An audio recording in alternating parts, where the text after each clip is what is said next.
E bem-vindos a mais umas Jornadas de Ciência. E desta vez temos aqui connosco a Inês Cordeiro, a doutora Inês Cordeiro, que nos vai trazer a palestra Mitos e Pseudociência na Reumatologia. Ora, a doutora Inês Cordeiro nasceu em Lisboa e é reumatologista. É licenciada em Medicina pela Faculdade de Medicina de Lisboa e realizou o internato complementar de Reumatologia no Hospital Garcia da Horta, em Almada. Atualmente é assistente hospitalar de Reumatologia no Serviço de Reumatologia e Doenças Ósseas Metabólicas do Centro Hospitalar de Lisboa Norte e secretária-geral adjunta da Sociedade Portuguesa de Reumatologia.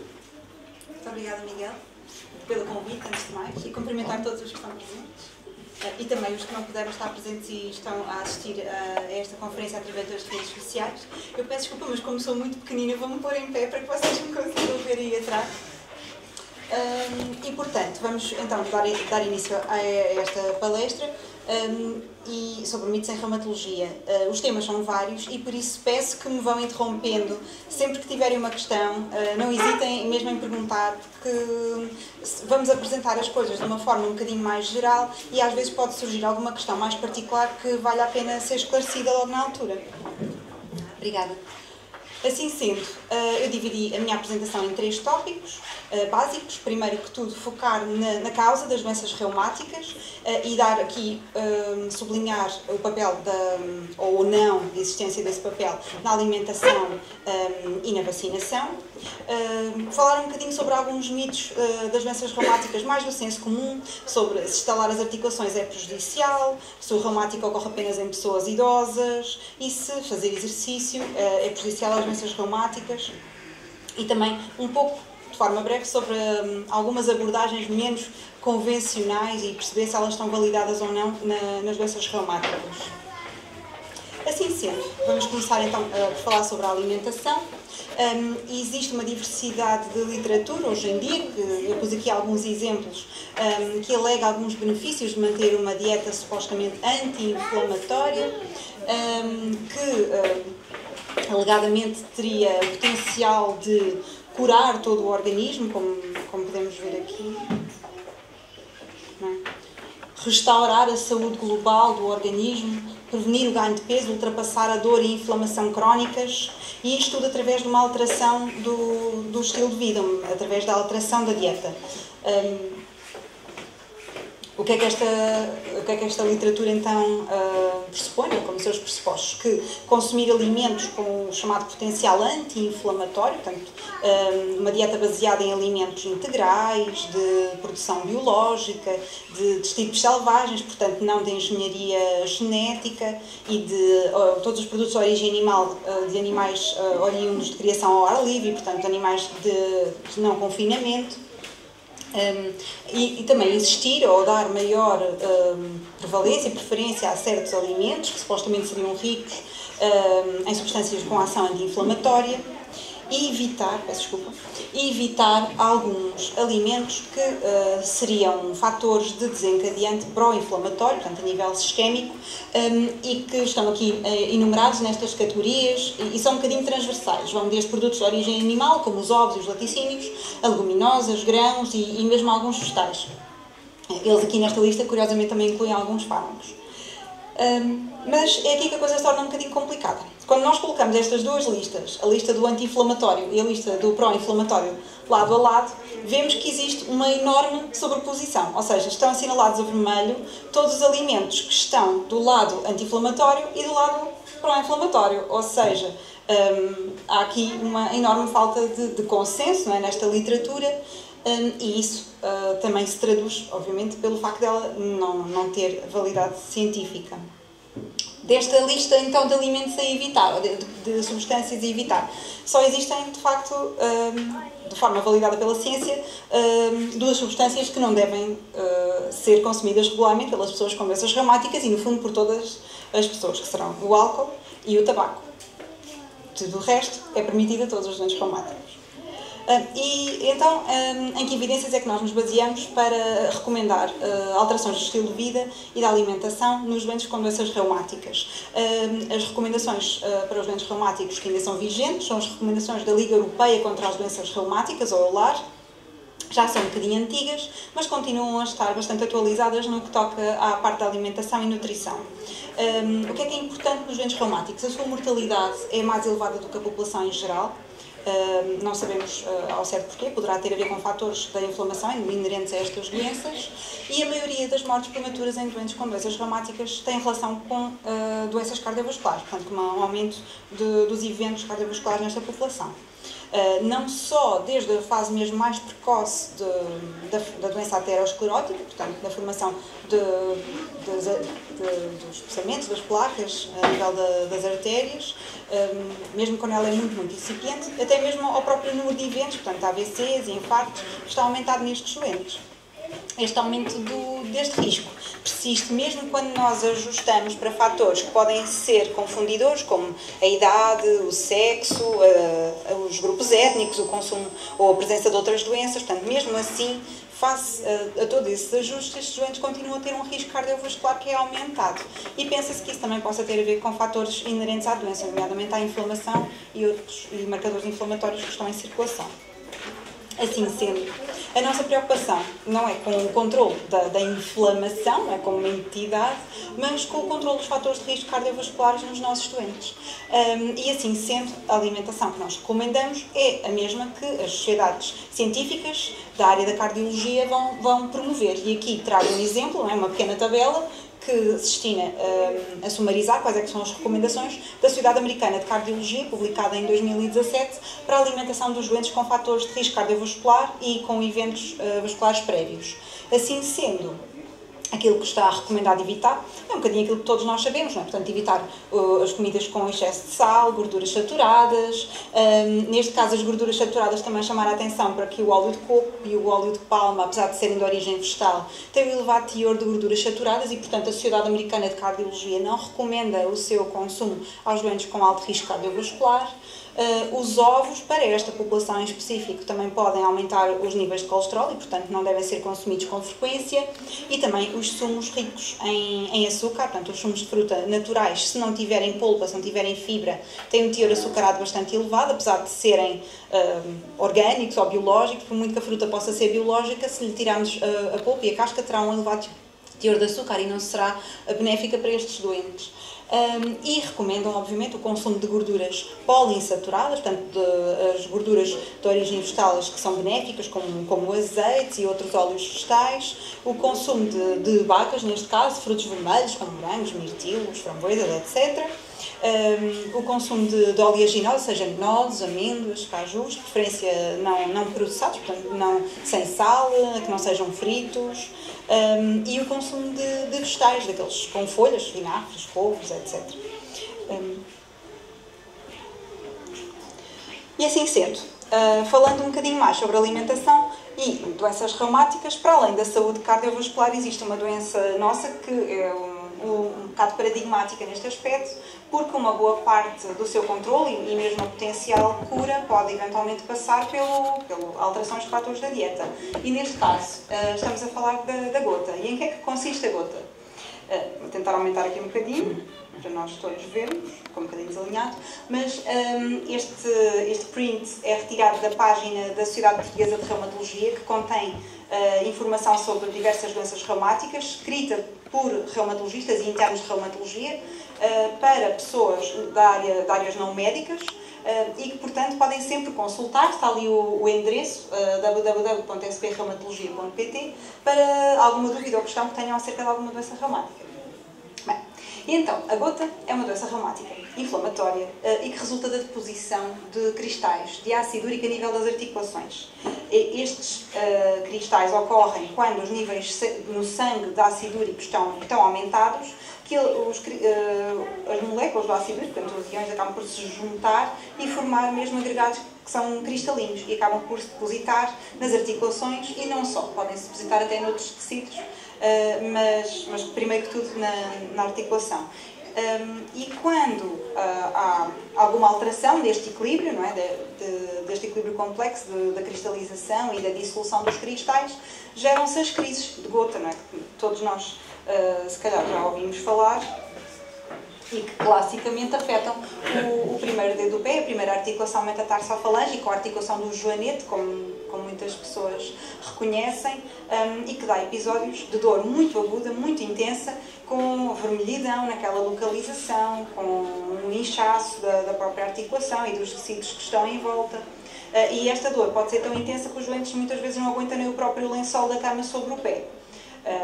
Felizmente é uma doença relativamente fácil de gerir, no que toca ao episódio agudo, na maior parte dos casos, mas pode evoluir para a cronicidade e a longo prazo é uma doença que, se não forem feitas alterações ao estilo de vida, nunca vai haver melhoria. Vai haver cada vez mais crises, cada vez mais articulações afetadas e o doente vai ter cada vez mais incapacidade e menor qualidade de vida.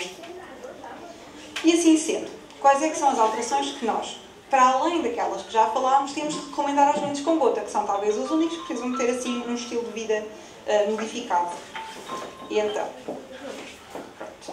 portanto, o que é que nós temos que recomendar aos nossos doentes com gota? Um bocadinho o mesmo que os outros, portanto, não serem sedentários, terem um estilo de vida ativo, fazerem exercício, evitar o consumo de álcool, mas no caso da gota é mesmo muito importante, é um dos pontos fundamentais do tratamento, evitar as bebidas açucaradas, portanto, todos os refrigerantes são proibidos para os doentes com gota, e no consumo de álcool, sobretudo a cerveja, que é muito rica em purinas. As purinas são pequenos fragmentos que são usados para produzir o DNA, portanto a informação nas nossas células, e quando eles são degradados, quando esse DNA da célula é degradado novamente em purinas e depois em ácido úrico. Portanto, quando nós consumimos alimentos que sejam muito ricos nesses pequenos substratos, portanto, nessas moléculas, eles vão acabar por ter que ser degradados em maior número e levar à formação de ácido úrico em maiores quantidades. E também devemos evitar outros alimentos que possam ser ricos nestas purinas, como por exemplo os mariscos, algumas carnes gordas, como as carnes vermelhas, e também algumas medicações, como alguns medicamentos diuréticos, portanto, que promovem a eliminação de determinados minerais a nível da urina, podem aumentar os níveis de ácido úrico. Assim sendo. Então, e quais é que são as recomendações que nós damos no sentido de promover a alimentação dos doentes com gota? Já falámos daquilo que eles não podem comer, então o que é que eles devem investir em comer mais? Aqui na imagem vemos lá, pronto, aqui estas são as recomendações do Colégio Americano de Reumatologia, publicadas em 2012, para a alimentação dos doentes com gota. Do lado do evitar, já falámos há pouco, do lado daquilo que é mais benéfico para estes doentes, será o consumo de laticínios magros e que podem substituir parcialmente a proteína, não é? As carnes mais gordas deverão ser evitadas e aumentar o consumo de laticínios magros, como leite magro, iogurtes, queijo fresco, etc. Porque os alimentos ricos em cálcio, nomeadamente os laticínios, parecem ter um benefício no controle dos níveis de ácido úrico. Eles sozinhos não vão conseguir nada, obviamente, mas vão ajudar a promover a eliminação do ácido úrico a nível renal. E também o consumo de vegetais, que também parece ter um benefício, isso é bom também, não só na parte da saúde cardiovascular, como para esta doença. Em relação à alimentação, sendo assim, se não há nenhuma questão, vou passar então a falar sobre vacinas. E porquê falar sobre vacinas? Diz. Tu disseste que se não fizer as alterações dietéticas seguidas, vai continuar a agravar-se a situação da doença. Quer dizer que o tratamento farmacológico não é suficiente, ainda que a pessoa... Como é que eu ia te explicar? O tratamento farmacológico da gota assenta em dois pilares. O controle da inflamação, portanto o controle das crises, e o controle dos níveis do ácido úrico no sangue. Por muito que nós até consigamos controlar as crises, é muito mais difícil controlar a ocorrência de crise em doentes com níveis de ácido úrico elevados, portanto acima dos 6 mg por decilitro. E é muito mais difícil obter este controle, portanto o target na gota é não só o controle da inflamação nas articulações, como o atingimento de níveis saudáveis, portanto níveis abaixo do limiar de cristalização do ácido úrico a nível do sangue e da articulação. Assim sendo, sem manter um estilo de vida saudável, nós, de alguma forma, quase que teríamos que, ad eternum, ou estar sempre a aumentar as doses dos fármacos, não é? Com potencial toxicidade. quanto melhor for o estilo de vida, mais fácil é atingir estes valores ideais do ácido úrico e assim controlar a doença. Se se conseguir reduzir o ácido úrico para níveis ótimos, portanto ali entre os 4 e os 6 mg por decilitro, mesmo aqueles doentes que têm grandes depósitos como tofos, poderão ver uma redução, mesmo em termos de dimensões, dos tofos que tenham de ácido úrico. Portanto, são matérias cristalinas grandes, que seguramente, se calhar, a minha colega também já viu alguns doentes com essas manifestações. Mais alguma coisa sobre alimentação? Alguma recomendação em relação à tipo de água, mineralização, pH? Não, em relação aos nossos doentes, desde que eles bebam, tenham uma hidratação adequada, não há grandes problemas. Só, talvez os doentes com gota, que se tenham urolítiase, portanto, que tenham lítiase com componente de cristais de ácido úrico, poderão ter que fazer uma certa alcalinização da urina. Muitas vezes nós temos que adicionar alguns suplementos, não é? Que depois vão mudar o pH da urina e promover a dissolução. Mas assim, em termos de águas, aí nesses doentes terá que ser promovido o consumo de uma água com menos mineralização, talvez com menos minerais dissolvidos, de forma a não agravar a situação e além de cristais de ácido úrico, ter cristais de cálcio de outra natureza. Mais alguma questão? Então, sendo assim, vou passar a falar sobre vacinas. Não é um tema que alguma vez eu pensasse vir a estar a falar numa palestra sobre pseudociência, mas de facto tem-se vindo cada vez mais a levantar alguns receios, algumas ressalvas sobre a vacinação e essas ressalvas inclusive partem um bocadinho da própria comunidade de médicos ligados ao tratamento das doenças imunomediadas, como é o caso deste colega, é um eminente professor de medicina interna israelita, do qual até já tive a oportunidade de assistir a algumas palestras, e que é talvez o promotor ou o defensor de um síndrome de doenças autoimunes ou inflamatórias induzidas por adjuvantes, ou ASIA, que é a sigla que designa este conjunto de doenças. E em que é que consiste este síndrome ASIA?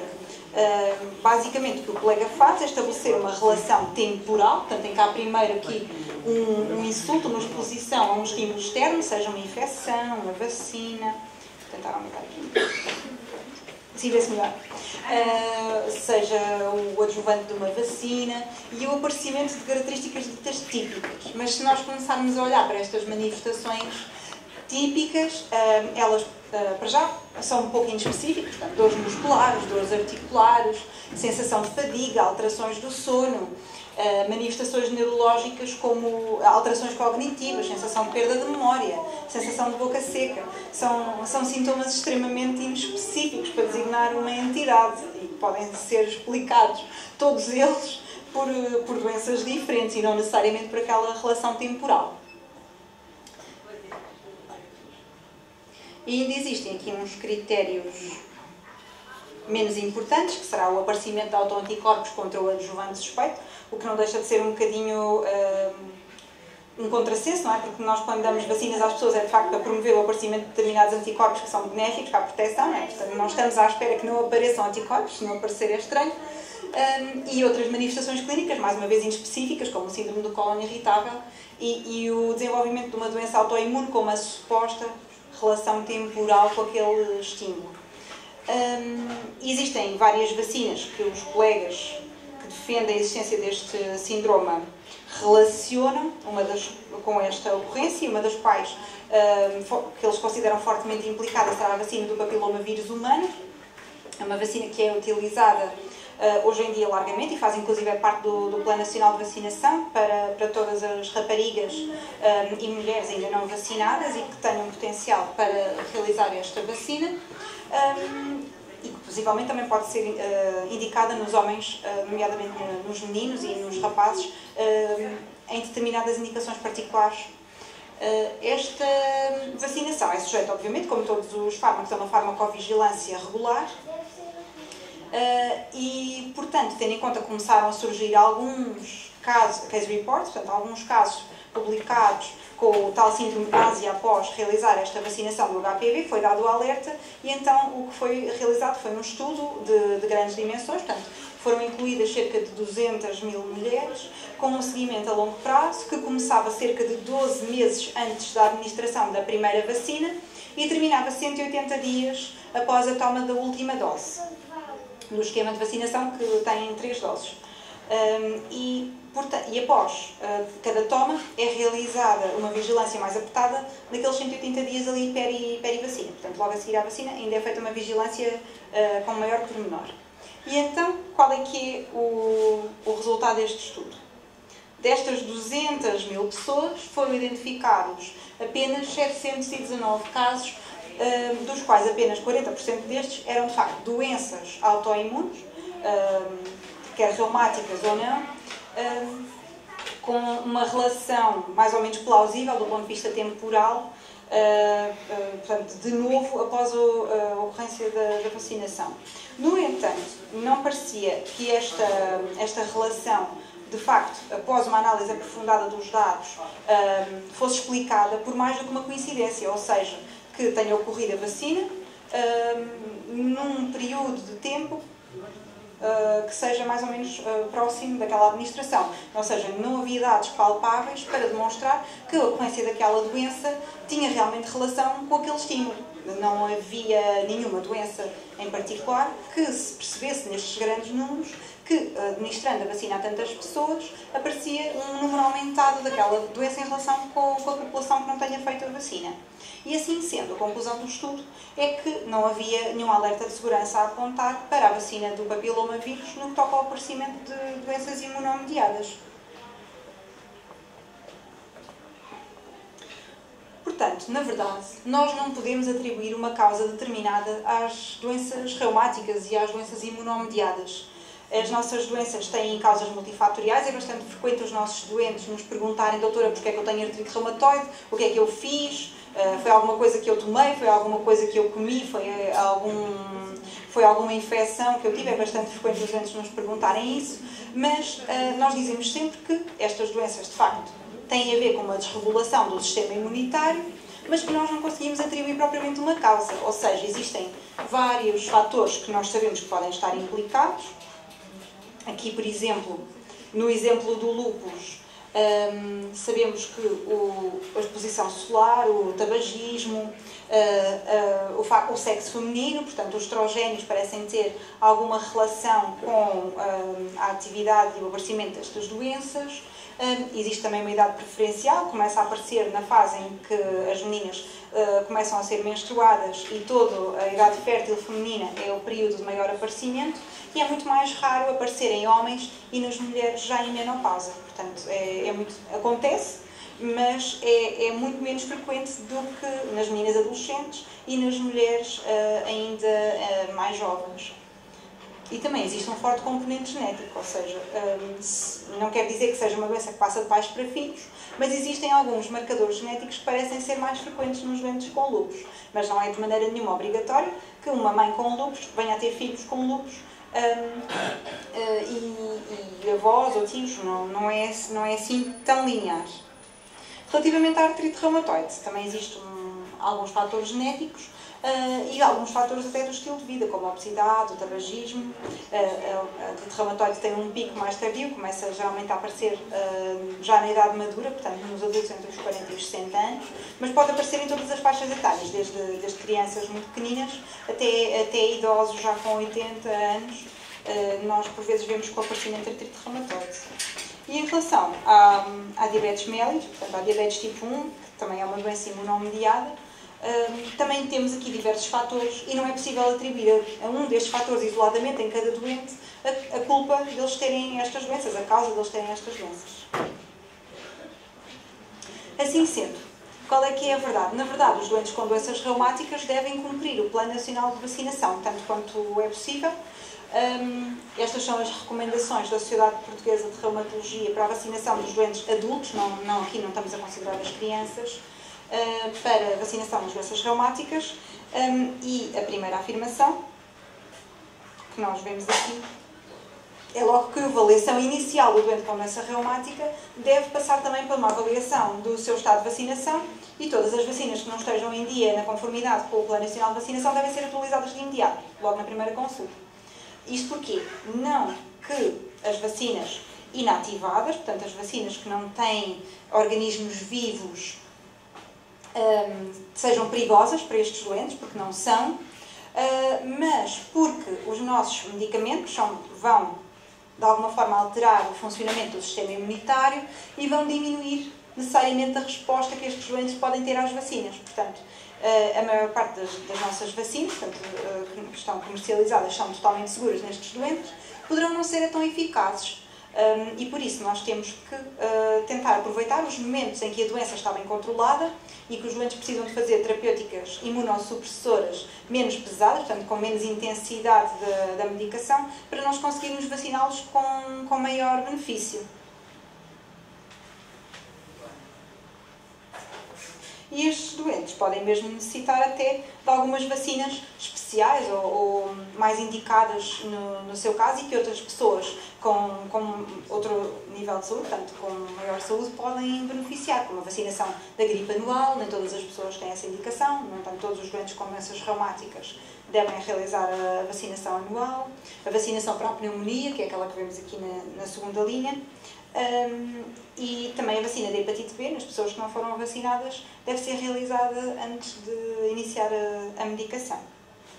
Repararem, nós até escrevemos aqui na recomendação uma linha sobre o HPV, que focámos há pouco, peço desculpa, por acaso não faz slide assim, que a vacinação para o HPV pode estar indicada em todos os adultos, portanto, sejam homens ou mulheres com doenças reumáticas.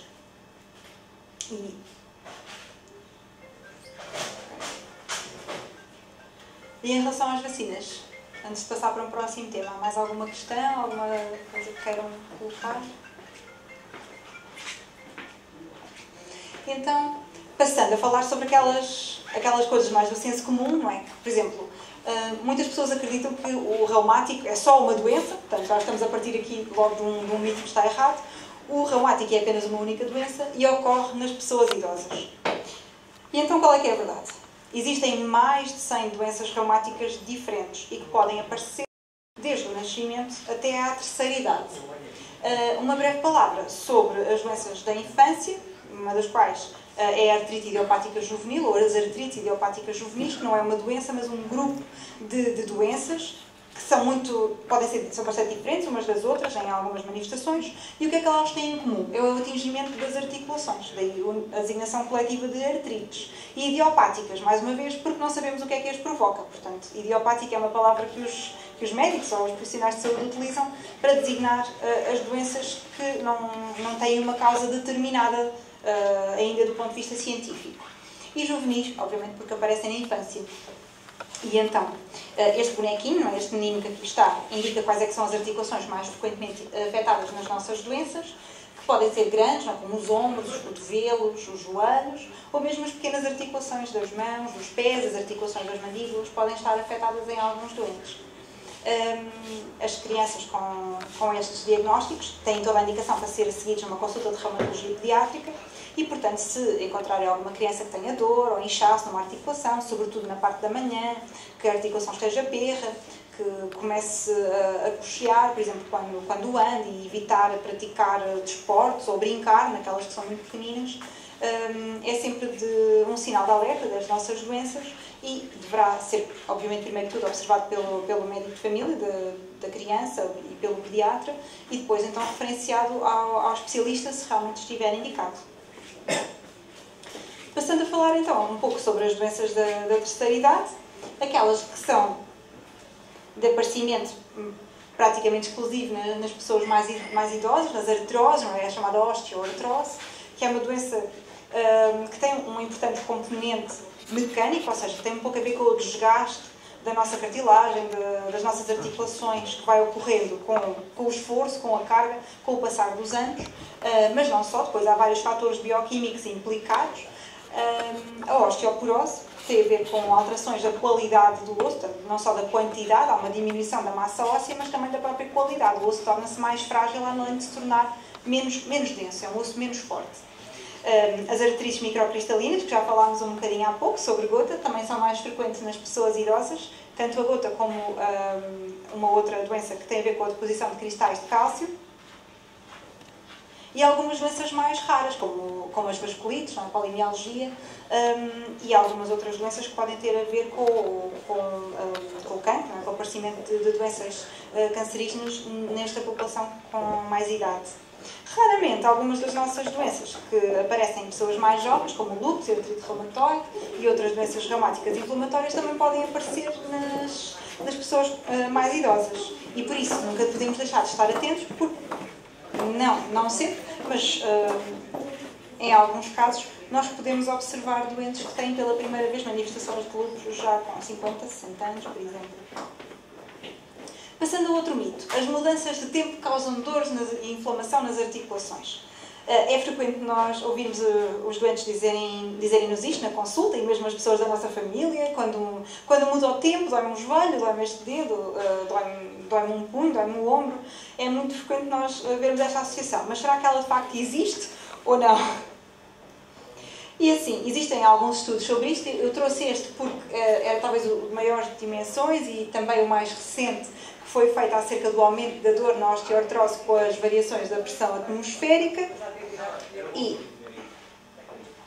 portanto, o que é que estes autores fizeram? Eles foram avaliar um grande número de doentes, portanto, cerca de 2.300 pés e cerca de 6.000 mãos, considerando em cada doente, cada lado individualmente, e foram feitas medições da temperatura, da pressão atmosférica, da precipitação, e foram monitorizados os doentes durante algum espaço de tempo e foi registada por cada dia o nível de dor que o doente sentia na mão ou no pé, em cada dia a dia, e depois foi analisado todo aquele grupo de doentes e tentaram estabelecer relações com o clima daquele dia, portanto, com a pressão atmosférica que estava no dia X e com a precipitação, de uma forma mais geral.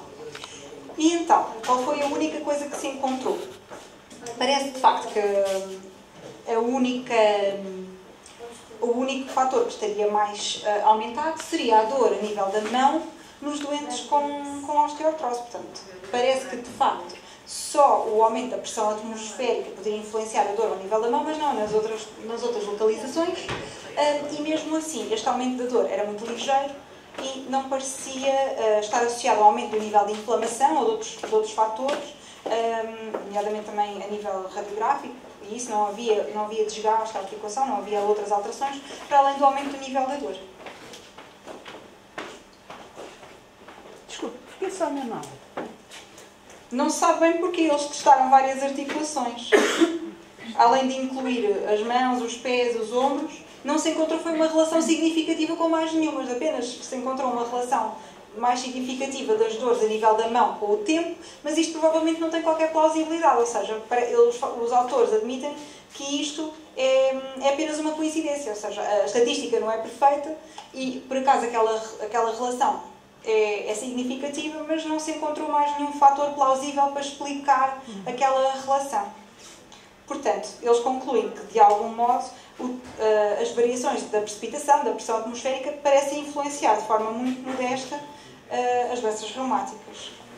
Neste caso, a osteoartrose.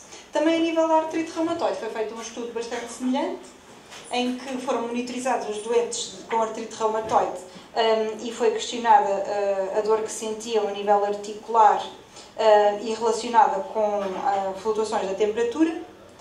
E nós vemos que, de facto, os doentes podem reportar alguma dor, mas ela não há qualquer diferença em relação ao dia da dor e o dia subsequente, portanto não há nenhuma relação estatisticamente significativa com a temperatura e o aumento dos níveis de dor. E mesmo assim, a maior parte dos doentes com artrite reumatoide, com a variação da dor, ou seja, tem uma variação nula com as flutuações da temperatura, ou seja, a maior parte dos doentes reporta que há zero variação nos níveis de dor com estas alterações da temperatura no decurso daquele estudo.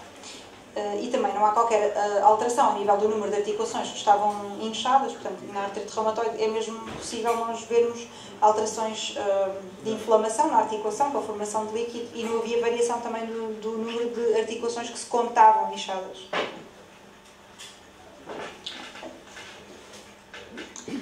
Passando a mais um mito, também mais de senso comum, estalar os dedos faz mal às articulações. É frequente, sobretudo em pessoas mais jovens, nós vermos algum hábito ou algum tipo de estalar os dedos ou estalar o pescoço.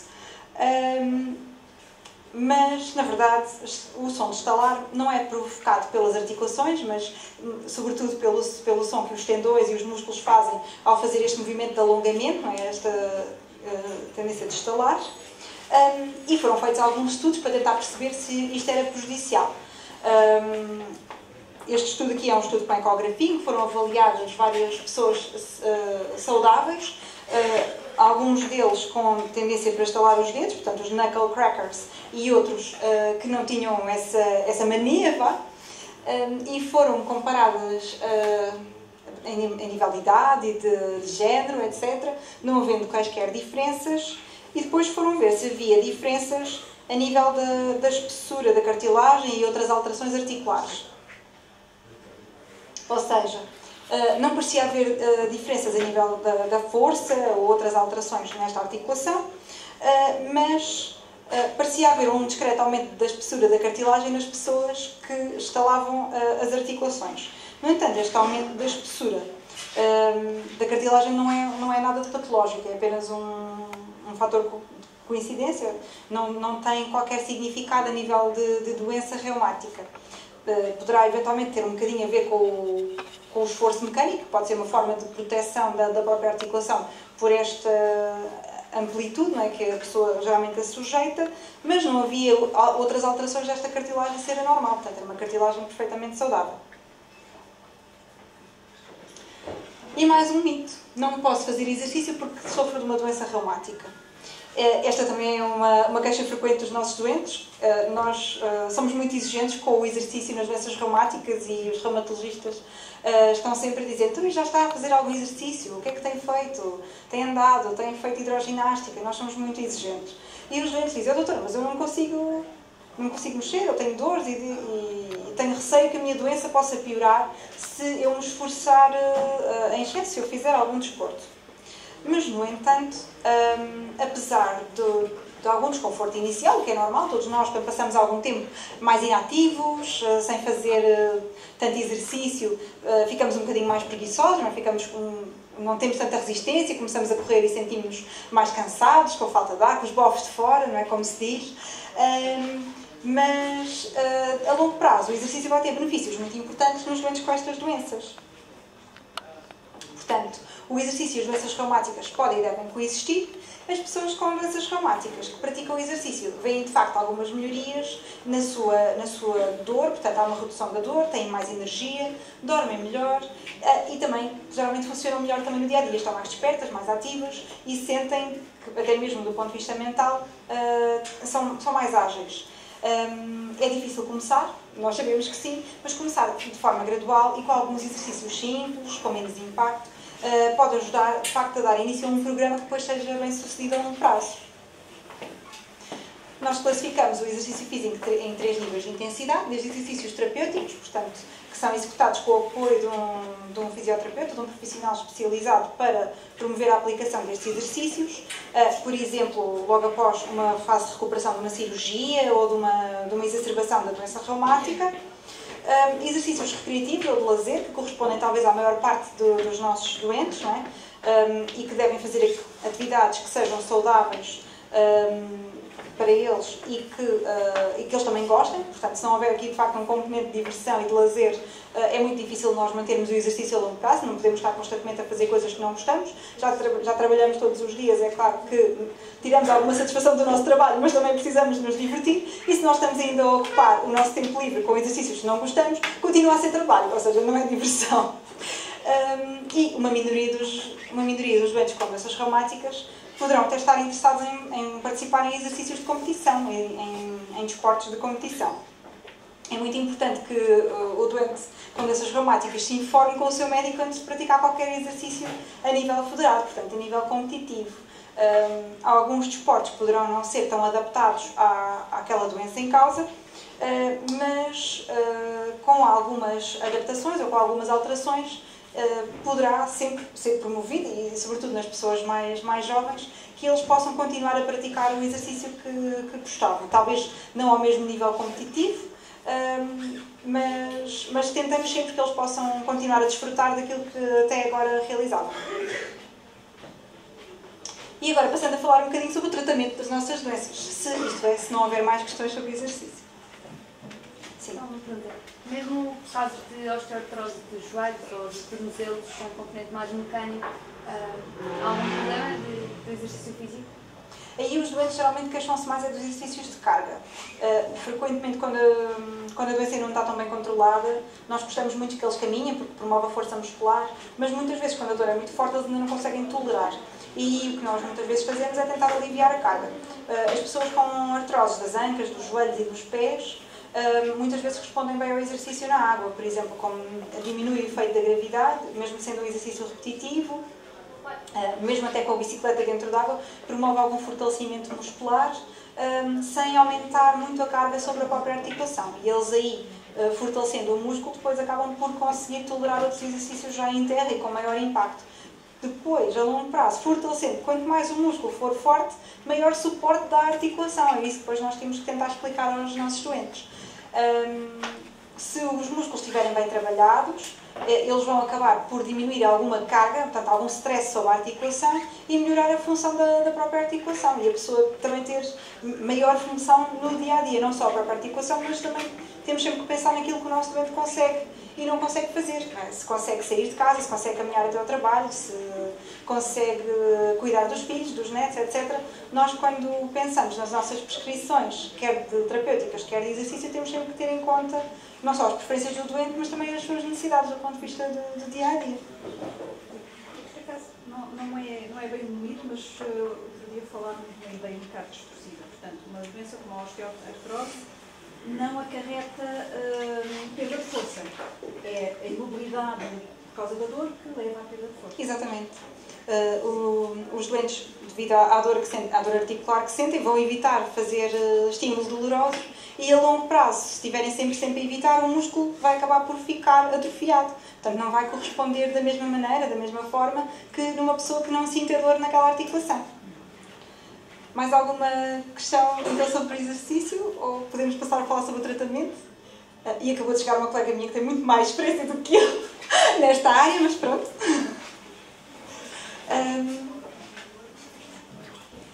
Portanto, vamos falar um bocadinho sobre cálcio e vitamina D, que é uma coisa que também está na berlinda por diversos motivos, mas vamos começar por fazer um bocadinho uma introdução global, senão isto torna-se um bocadinho difícil de perceber. Deixa-me tentar aumentar aqui a lupinha mais uma vez. Então, de onde é que nós obtemos o cálcio e a vitamina D? Da exposição solar, a vitamina D que é absorvida através da nossa dieta, da nossa alimentação e por vezes da suplementação, é também ativada a nível da pele, com a exposição solar, e é absorvida para a circulação, onde depois, ao passar pelo fígado, é feita uma primeira fase de ativação, portanto, passa a ser 25-hidroxivitamina D, e depois uma segunda fase para o rim, que nós vemos aqui, isto diminui sempre, aqui no rinzinho, na vitamina D, 1,25-hidroxivitamina D. Depois, esta vitamina, na sua forma ativa, vai ter vários efeitos no nosso organismo. A nível do intestino, ela vai promover a continuação da absorção do cálcio e do fósforo, portanto, promover a absorção ajudar a manter os níveis séricos de cálcio e de fósforo. Vai regular o funcionamento da glândula paratiroide, que é a hormona responsável pelo metabolismo do cálcio e pela regulação do equilíbrio entre estes níveis de cálcio no sangue, na urina, e é o uptake desse cálcio para o osso. E também, exatamente por este papel, vai promover a formação óssea, portanto, a remodelação do osso, que está sempre em renovação. O nosso osso é uma casa sempre em obras. Apesar de serem obras muito lentas, está sempre a haver alguma destruição, portanto, há sempre algumas coisas que já não estão tão bem, estão a ficar mais antigas, uma parte da parede já tem ali uma fissurazinha, as nossas células do osso vão começar a destruir aquela parte e depois formam novamente uma parede toda direitinha, toda bonitinha, portanto, tentando sempre manter a qualidade deste osso. Quando este mecanismo está corrompido, portanto, este mecanismo de constantes obras e remodelações, aí depois é que surgem as doenças ósseas metabólicas, das quais a osteoporose é a mais frequente, que já falámos.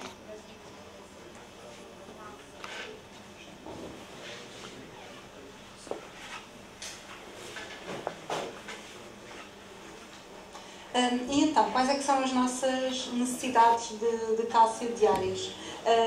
Nos adultos saudáveis, não é? Temos mais ou menos uma necessidade de cálcio de cerca de 1000 mg por dia, que podem ser obtidos através da alimentação ou através dos suplementos, quando é necessário, e nas pessoas mais idosas, cerca de 1200 mg por dia. Temos aqui alguns alimentos que têm algum teor de cálcio, desde os laticínios a alguns peixes mais gordos, os ovos, as oleaginosas, portanto as nozes, são alimentos que são ricos em cálcio. E relativamente à vitamina D,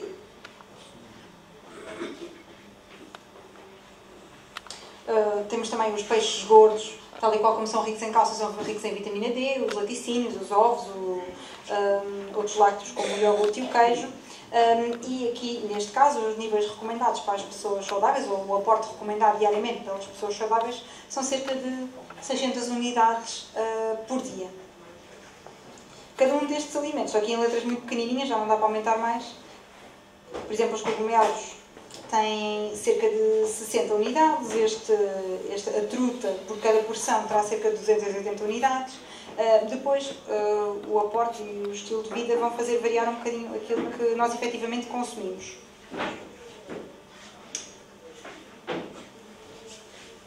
Nas crianças, este aporte é bastante semelhante aos adultos, eles, apesar de serem mais pequeninos, estão ainda em crescimento e, portanto, precisam de níveis mais elevados de vitamina D, precisam de consumir mais vitamina D para fazer face ao excesso metabólico que eles têm, né? Portanto, eles estão em grande desenvolvimento.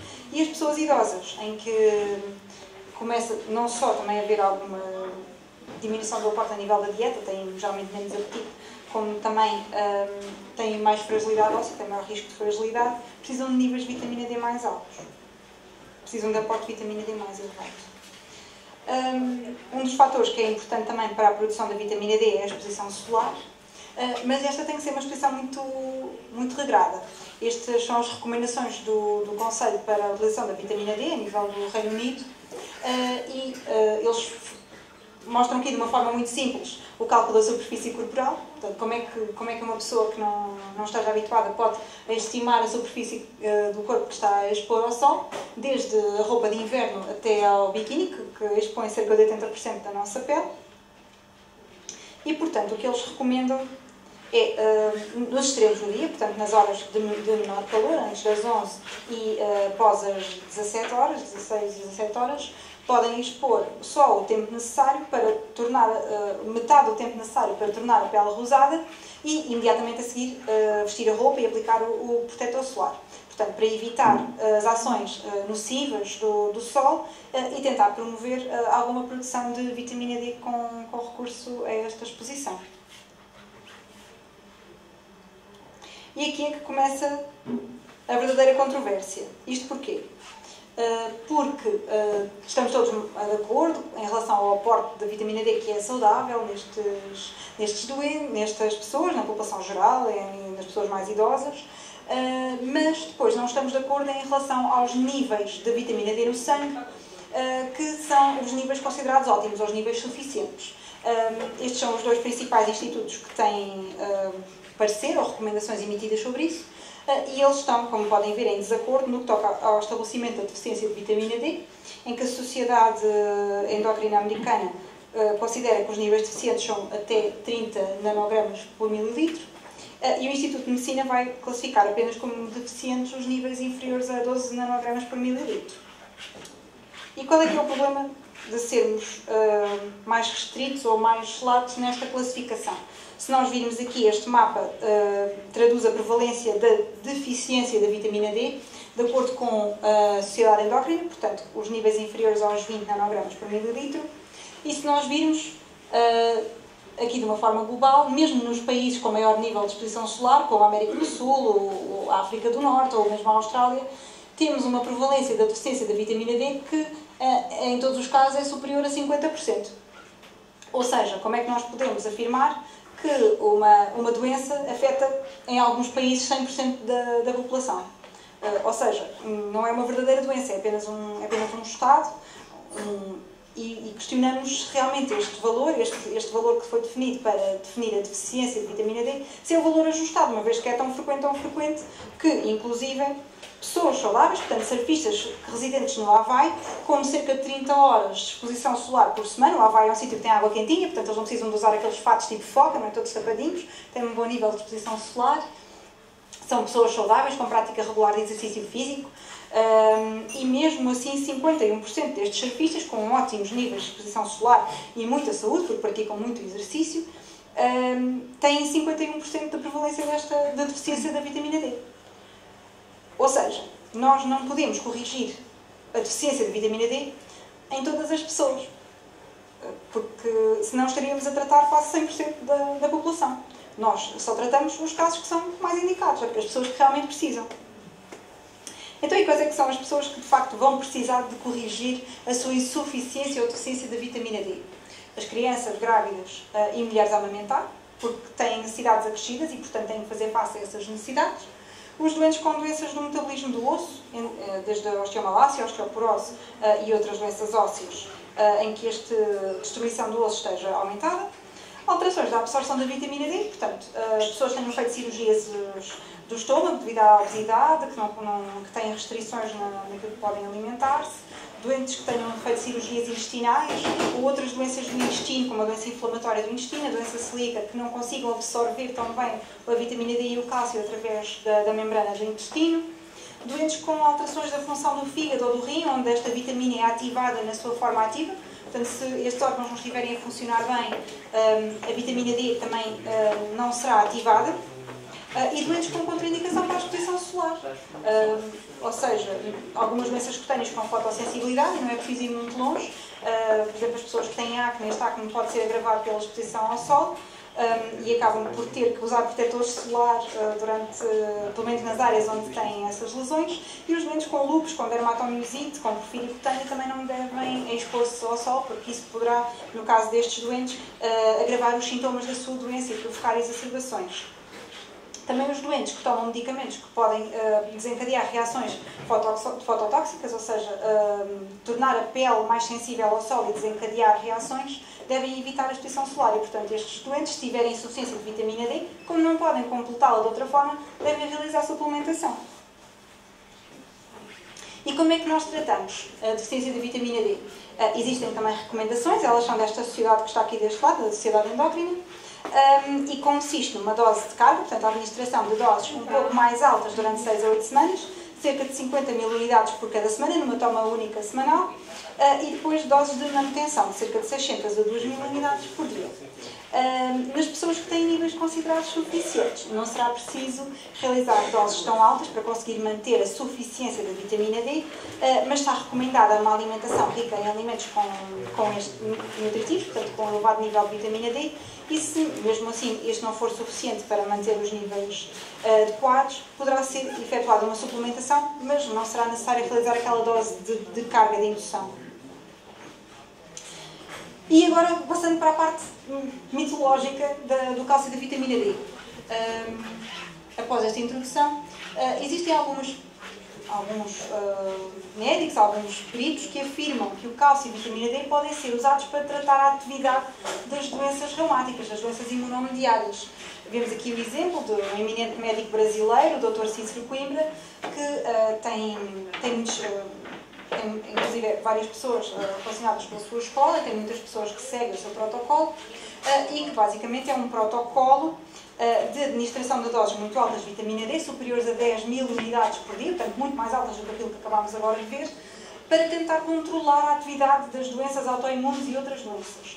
E é aí que nós passamos a falar daqueles chamados benefícios pleiotrópicos da vitamina D. Pleiotrópicos porque são, para além da saúde do osso, aqueles benefícios que já falámos, A vitamina D poderá ter potencial para tratar uma diversidade de coisas. Existem alguns estudos científicos publicados, mas esta literatura toda não é muito consensual, ou seja, há estudos a favor, há estudos contra e os pratos da balança estão mais ou menos equilibrados. Ou seja, há mais ou menos tantos estudos a dizer que sim, como tantos estudos a dizer que não.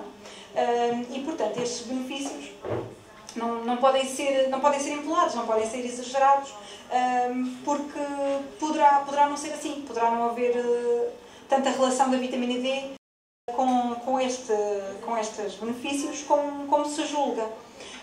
Mas, de facto, a vitamina D chega a ser promovida como uma verdadeira panaceia, não? Evita o cancro, melhora a depressão, combate o aparecimento de doenças degenerativas neurológicas, como o Parkinson e o Alzheimer, evita as doenças cardiovasculares, faz o cérebro trabalhar melhor.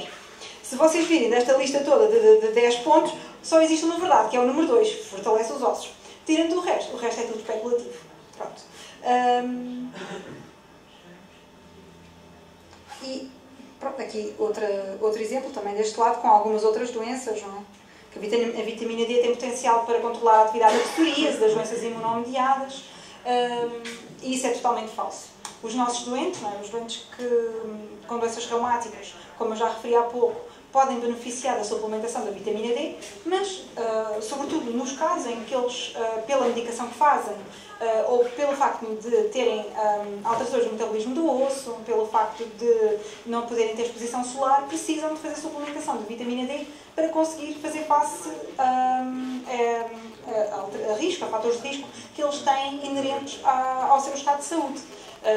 E não é para melhorar a saúde do sistema imunitário, não é para controlar a atividade das próprias doenças, mas para tentar evitar certos riscos associados à doença e não para controlar a doença em si, que eles têm que fazer esta vitamina. Além do mais, fazer a vitamina D não é de todo segura nestes níveis, porque a vitamina D ela é uma vitamina lipossolúvel, ou seja, isto significa que ela é absorvida do nosso organismo através de alimentos ricos em gordura. A vitamina D está sempre dissolvida, junta com alimentos gordos. E todas essas vitaminas não são excretadas naturalmente pelos nossos rins. Elas vão se acumulando de forma tóxica no nosso organismo. Não há outra maneira de as exfoliar. E, portanto, se nós tomarmos níveis de vitamina D que são excessivos, podemos mesmo aumentar de forma não controlada o nível de cálcio no nosso sangue e também a excreção de cálcio nos nossos rins. E a que é que isto vai levar? Aqui há várias coisas. Aqui uma pequena mnemónica, que nós como médicos usamos com frequência para nos lembrarmos quais é que são as manifestações de determinada doença. E aqui para falar um bocadinho sobre a hipercalcemia, ou seja, quando os níveis de cálcios no nosso sangue estão excessivos, estão acima daquilo que é o limiar recomendado.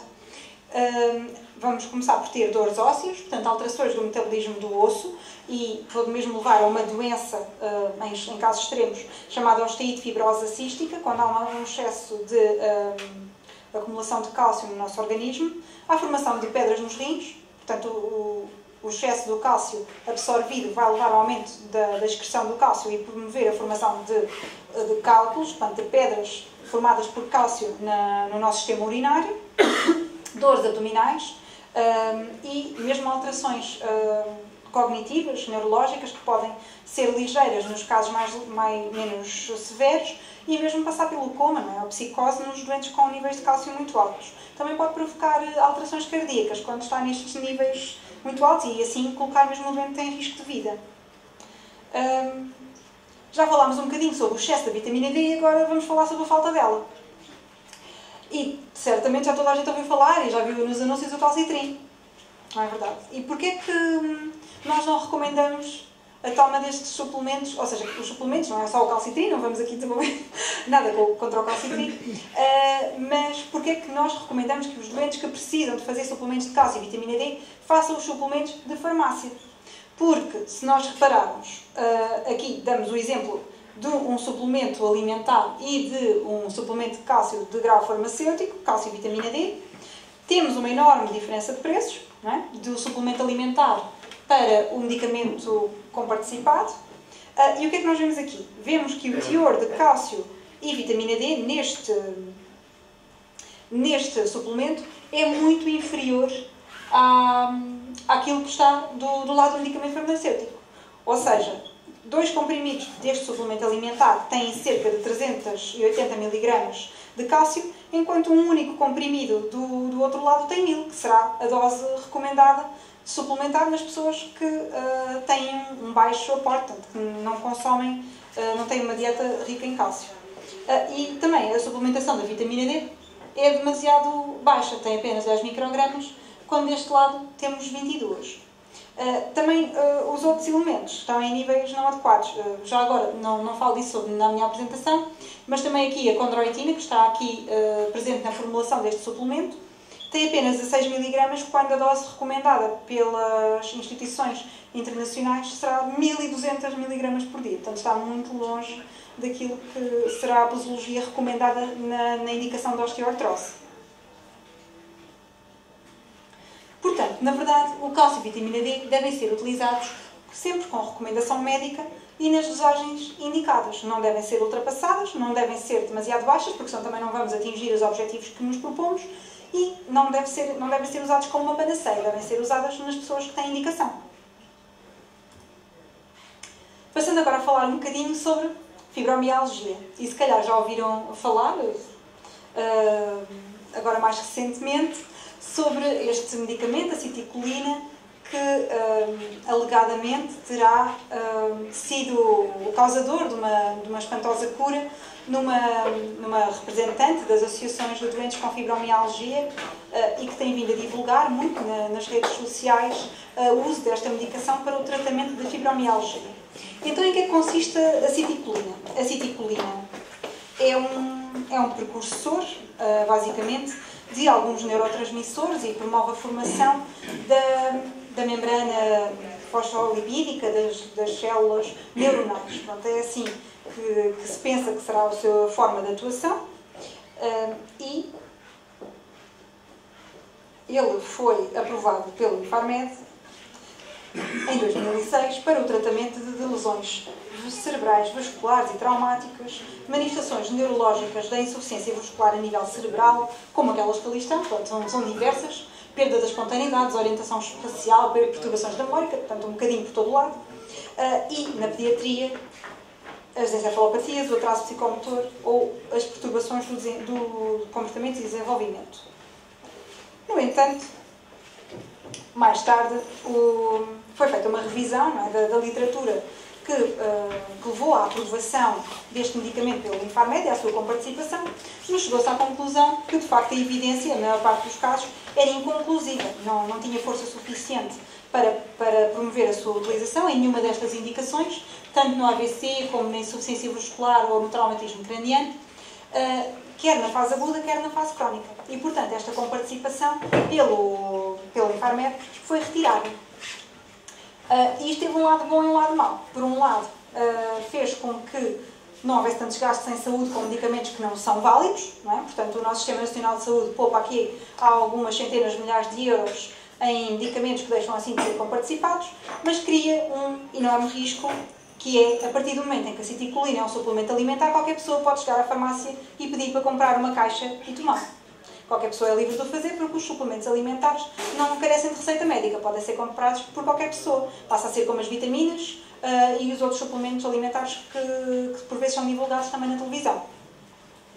Este aqui é um exemplo da página onde tem sido divulgada no Facebook a toma da citicolina, os fibromialgicos unidos pela saúde, e basicamente nesta página é promovido o uso da citicolina para a cura da fibromialgia, que este medicamento tem o potencial de curar todos os doentes com fibromialgia, e os doentes que não respondem à citicolina não são verdadeiros fibromiálgicos.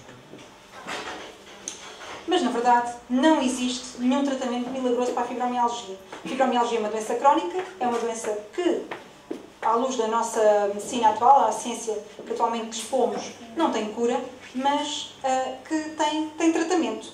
Mas não é um tratamento fácil. Esta é uma doença que se caracteriza por uma grande incapacidade, por dores gerais em todo o corpo, um cansaço extremo, alterações do sono, alterações da memória e da concentração. Estabelecemos aqui um bocadinho um paralelismo com aquele síndrome ASI que falámos no início, não é? o colega que tentou classificar o síndrome e no fundo acaba por vai ir buscar muitos sintomas à fibromialgia, tonturas, alterações do intestino com intestino irritável e uma grande sensibilidade ao toque em zonas dolorosas do nosso corpo. Inicialmente pensava-se que havia 18 pontos preferenciais, onde as pessoas com fibromialgia tinham dor, mas na nova classificação do American College of Rheumatology e também da Liga Europeia contra as Doenças Reumáticas, hoje em dia nós classificamos a dor em áreas de dor e não apenas restrito àqueles 18 pontos que foram usados na classificação inicial. E os doentes terão que ter pelo menos 11 áreas dolorosas e alguns sintomas cognitivos, como alterações do sono, alterações da memória, alterações do humor, para se estabelecer o diagnóstico de fibromialgia. Porquê é que os doentes com fibromialgia são particularmente vulneráveis a estas curas milagrosas? Porque não existe uma resposta fácil para a fibromialgia, porque o sofrimento destes doentes é muito grande, e se nós virmos aqui nesta imagem, que é um gráfico retirado do estudo epirreuma.pt, o maior estudo feito em Portugal epidemiológico para tentar determinar a prevalência e alguns fatores de impacto das doenças reumáticas na população portuguesa, e é um estudo que foi realizado com o apoio da Sociedade Portuguesa de Reumatologia. E o que é que nós vemos aqui?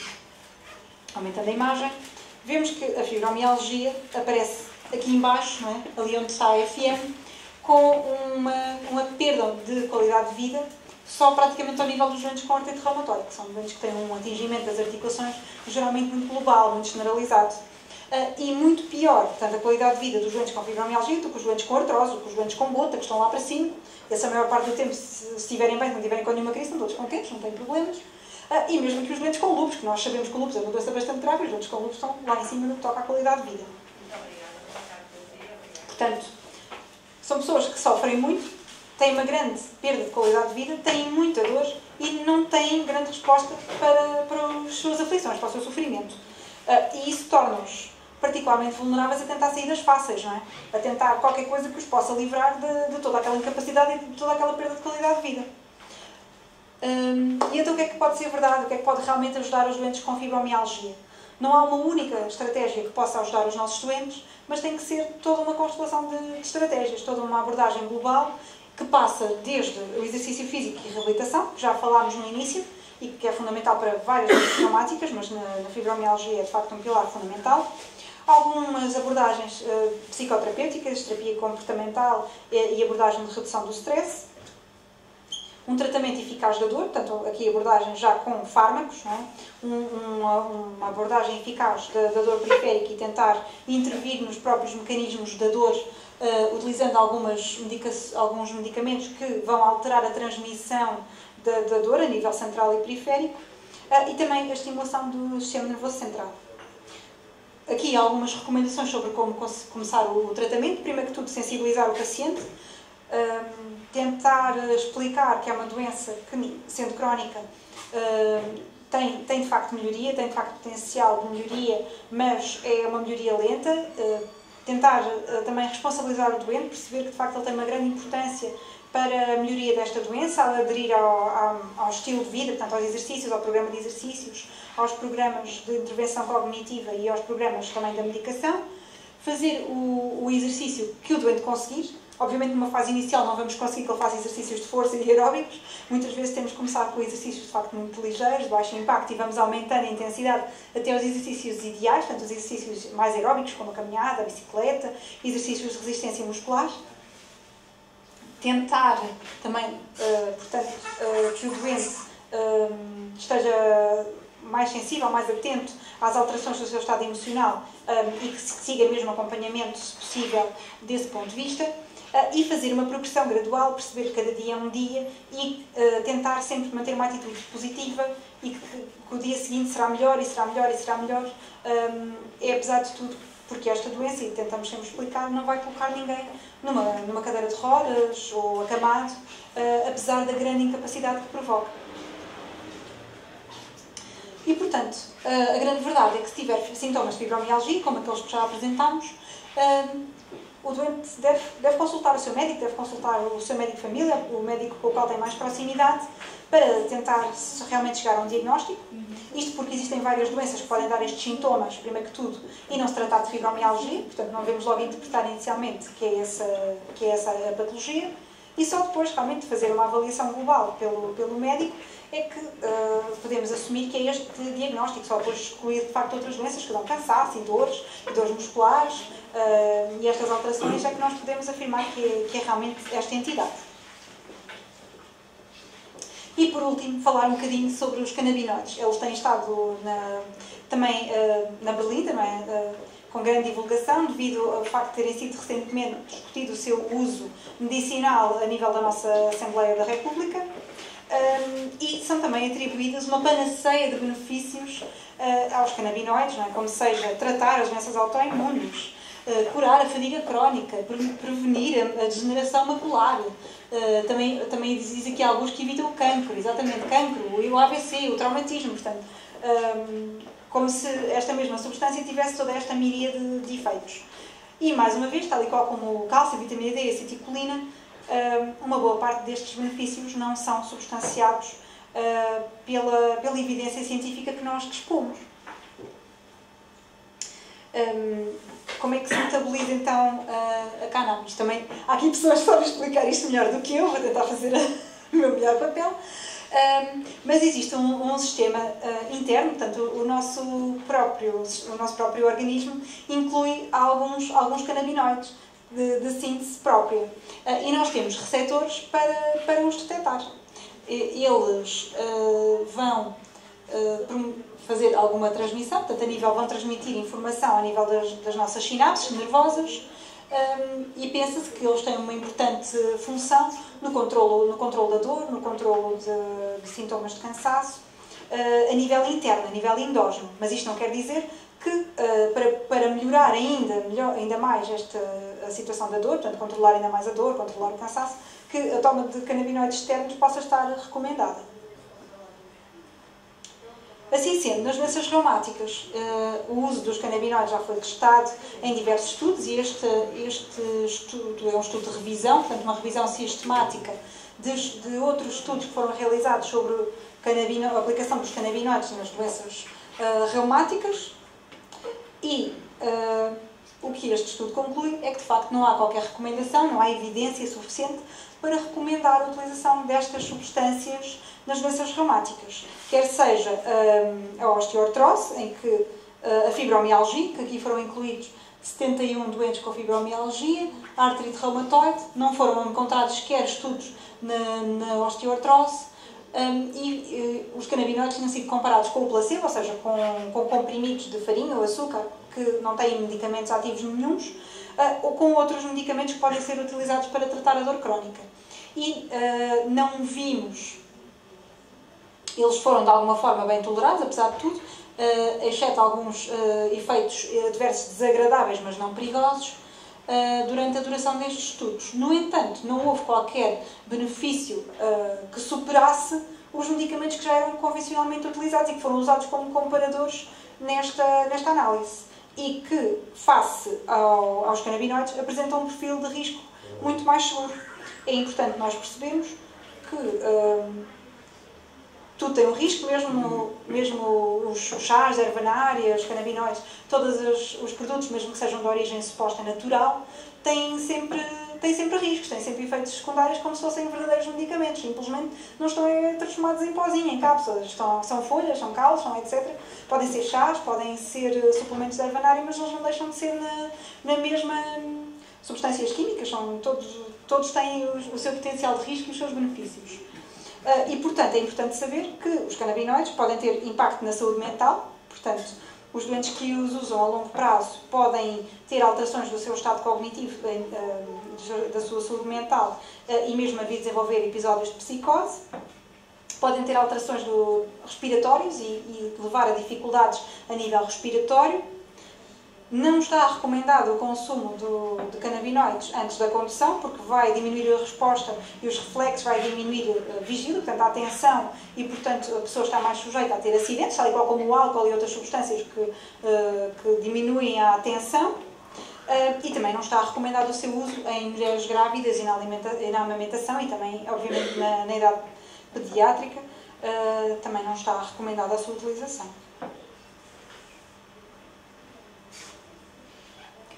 Em conclusão, já foram feitos muitos avanços sobre aquilo que se sabe a nível das doenças reumáticas do ponto de vista científico. No entanto, são doenças em que ainda existe um enorme limiar de incerteza.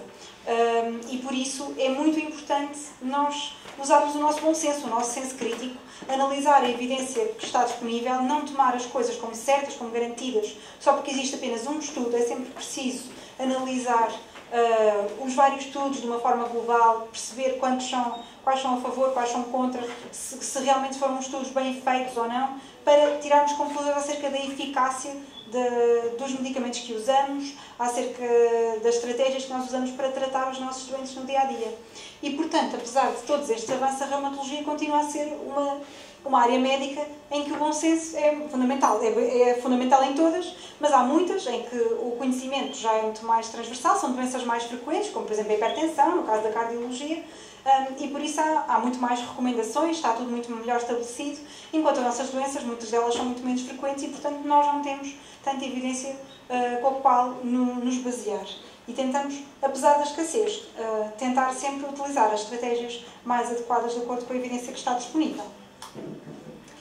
E queria só perguntar se há mais algumas questões que queiram colocar antes de terminar. Gostava de perguntar sobre as biológicas, no tratamento, por exemplo, da espondilite. Sim. Gostava de saber há quanto tempo é que foram introduzidas, portanto, as biológicas, e se elas se podem também aplicar, por exemplo, a artrite reumatoide ou outros tipos de doenças reumatológicas, como, por exemplo, a artrite psoriátrica ou... Sim, claro, sim. Portanto, eu sei que as biológicas em alguns hospitais estão a ser dados portanto, aos doentes com espondilite anquilosante. É assim, os tratamentos biotecnológicos são usados para tratar várias doenças reumáticas e também algumas doenças de pele, nomeadamente a psoríase. Todas elas não, algumas. A artrite reumatoide, que foi a doença que viu primeiro a aprovação de um biológico nas nossas doenças reumáticas, ainda nos anos 90, e daí em diante foram seguindo uma miríade de apresentações. Estes medicamentos chamam-se biológicos não porque eles sejam da agricultura biológica, não tem nada a ver com o conceito biológico que é difundido aí comumente, mas porque estes medicamentos são produzidos por engenharia genética, eles são produzidos por organismos vivos. São produzidos por pequenas bactérias que estão em enormes centrais de fermentação e que vão produzindo estas moléculas que são moléculas biológicas, portanto não são moléculas de síntese química e comportam-se mesmo como moléculas orgânicas, portanto essa que é a diferença. Os biológicos já são realmente usados há muito tempo, tanto para a artrite reumatoide como para a espondiloartrite, entre as quais a espondilite anquilosante, também na artrite psoriática, nas artrites idiopáticas juvenis, na artrite psoriática e na psoríase, e também é utilizado no tratamento das doenças inflamatórias do intestino e ainda também de algumas doenças do olho, que são as uveites. Pode ser usado ainda sem aprovação em algumas das nossas outras doenças, como o lúpus, a dermatomiosite, também como... Na uveíte também, portanto, na uveíte. Nas uveites também. Existe neste momento já um medicamento aprovado para o tratamento da uveíte. E há uma idade limite para poder entrar no programa? É assim, e a diferença será o critério, não é? Se o doente tem artrite reumatoide bem controlada, não precisa de entrar neste programa. Estes medicamentos têm maiores riscos para o sistema imunitário, não é? Do que a maior parte dos medicamentos que nós usamos. Portanto, só usamos os tratamentos biológicos nos doentes que têm, de facto, doenças com uma atividade muito, muito alta. Doentes que precisam de realmente controlar a inflamação em níveis muito elevados e que não estão a responder aos tratamentos de primeira linha, portanto, aos tratamentos iniciais que são preconizados nas nossas doenças. Portanto, tem efeitos secundários graves, é isso? Em termos de efeitos secundários, não é? É mais pelo aumento do risco das infecções. Não é? Portanto, temos que escolher muito bem quais são os doentes que nós propomos para tratamento biológico, mas não há qualquer limite de idade. Ou seja, tem mais a ver com o facto do doente, de facto, estar muito incapacitado, ter muita inflamação nas articulações, ou na coluna vertebral, ou no caso da pele, no intestino, e realmente precisa de fazer aqueles tratamentos porque não está a responder. A sua doença não está bem controlada e isso a longo prazo tem riscos para o doente. Portanto, não tem a ver com o facto do doente ter mais ou menos idade, mas com o facto de realmente precisar de controlar a inflamação de uma forma mais agressiva. Obrigada.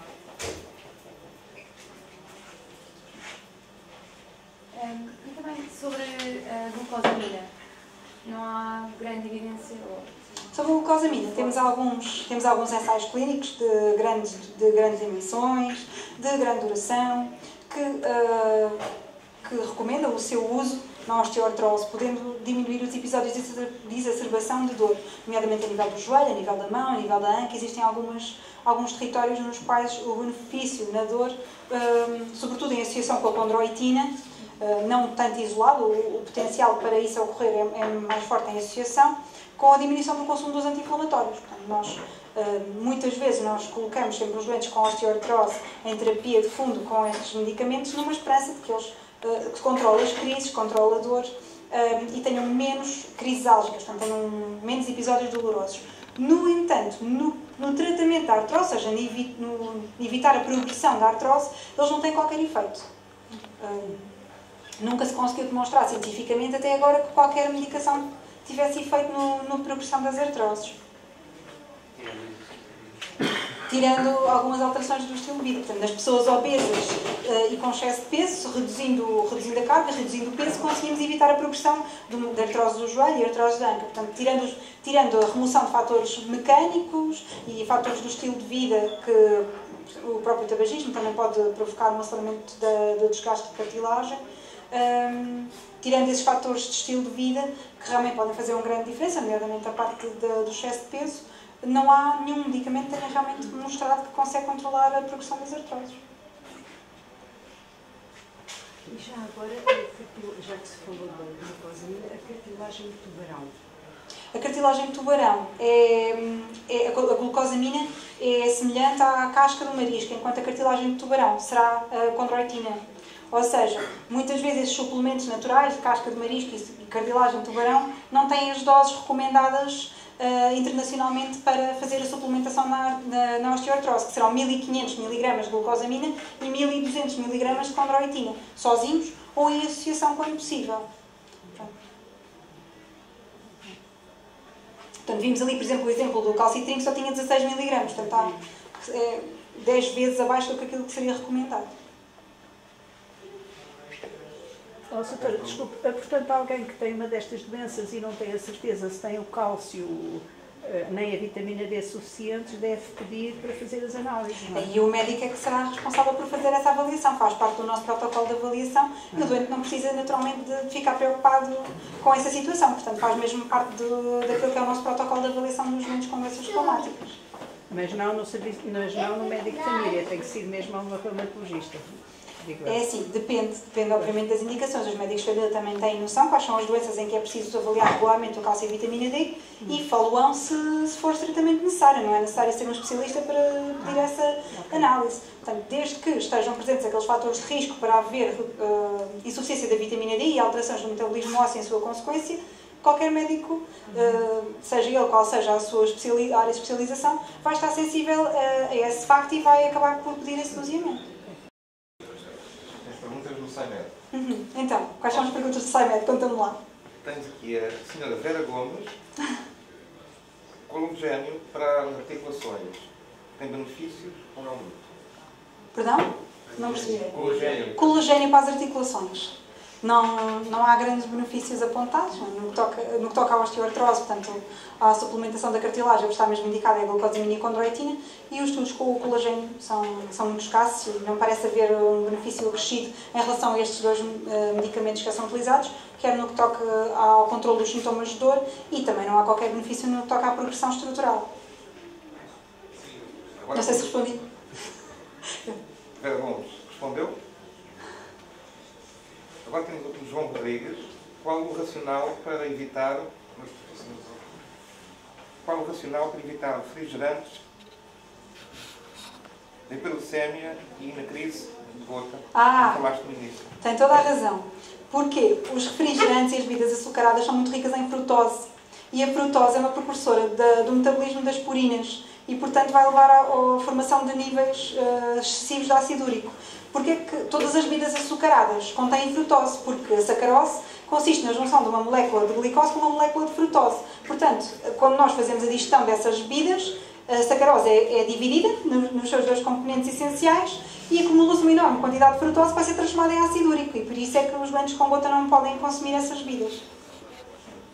Mais perguntas? João Sequeira, o que é que o Rui Beleza não me diga nenhuma? Olha, João, eu acho que essa pergunta é melhor para o Miguel do que para mim.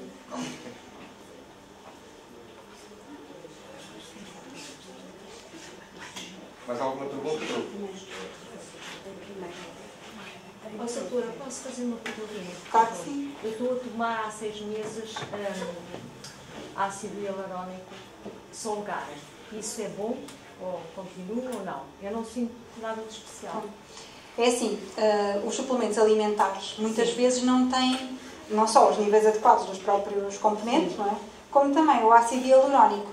Os únicos estudos que foram realizados com a utilização do ácido hialurónico, por exemplo, no tratamento das artroses, da osteoartrose, é com a injeção intraarticular desse mesmo ácido hialurónico. Ou seja, a toma do ácido hialurónico do ponto oral não tem benefícios científicos demonstrados. No entanto, nos doentes que, com artroses, falham os tratamentos de primeira linha, com os suplementos de glucosamina, condroitina, não conseguem controlar a sua dor com o exercício, reabilitação, manutenção de um peso adequado, uma alimentação adequada, e os analgésicos que sejam necessários para manter os sintomas controlados, esses doentes podem beneficiar de realizar a aplicação de ácido hialurónico, mas por injeção intraarticular. E aí só os médicos desta área, da área musculoesquelética, não só os reumatologistas, como ortopedistas e fisiatras, é que poderão oferecer este tipo de abordagem. Sim, eu não tenho essa coisa que a doutora está a dizer, artroses. O celeiro é que vende Solgar e diz que é muito bom. Claro. Ele não vai prevenir o aparecimento das artroses. A longo prazo, mesmo fazendo ácido hialurónico, ele não vai ter benefício no desenvolvimento de artroses. Ainda não tem. É para as articulações. Claro. Diz lá que é para as articulações, É no um entanto. líquido que favorece o líquido, não é? O líquido que se vai fervendo e para a pele, mas eu não sei se. Só sei que um frasco custa 50 euros. Claro. Estão aqui as duas pessoas certas para responder essa pergunta.